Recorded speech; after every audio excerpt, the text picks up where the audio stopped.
Go on, gun, load yourself. Go on, load yourself. Go shoot something. The people are waiting. They want to see. Nothing. My point exactly. It is a common misconception that some people believe that guns have the ability to commit evil acts. A gun is an inanimate object, nothing more than a paperweight without someone using it. The person using the gun is ultimately responsible for how and what it is used for.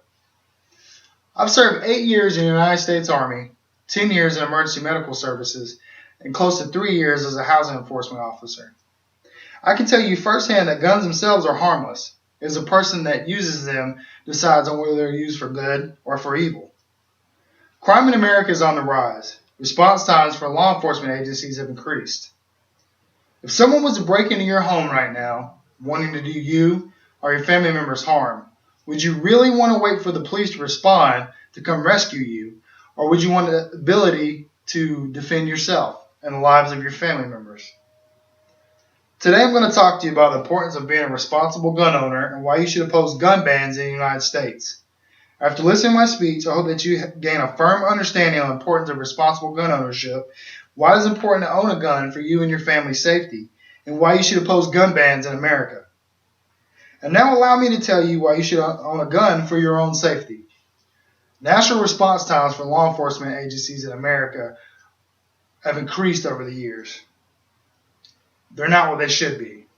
According to a June 2014 article in American Police Beat, the average response time for an emergency call in America is 10 minutes. Atlanta, Georgia had the highest response times of 11 minutes, and Nashville, Tennessee followed up with a 9-minute response time. The Federal Bureau of Investigations reports on their website at fbi.gov that a violent crime in America is committed every 25.3 seconds, and a property crime is committed every 3.5 seconds. So as you can see, violent crimes committed literally every few seconds, and unfortunately it takes law enforcement way too long to respond to them. Now, responsibility is priority in gun ownership.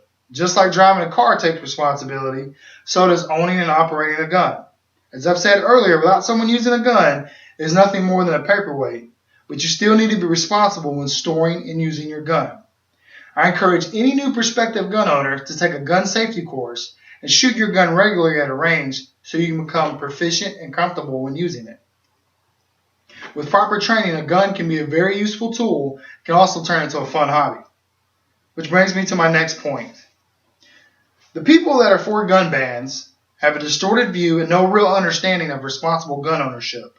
Making drugs illegal did not take drugs off of the street, and banning firearms will not take guns out of the hands of the people that intend on doing harm to them. Gun bans will only leave the innocent vulnerable from attacks from the ones that have acquired guns illegally. So in closing, I hope that everyone has learned that guns aren't evil. Only people that are intending on harming others are. As I conclude, I would like everyone to remember that guns are not the enemy. The crime rate is growing every day, and response times for law enforcement officers are increasing as well.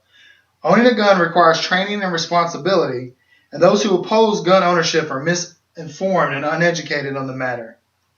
Everyone please remember that gun laying on the table there, it isn't going to kill someone on its own because guns don't kill people. Whether guns are banned or not, criminals will always have access to them. Thank you and good night.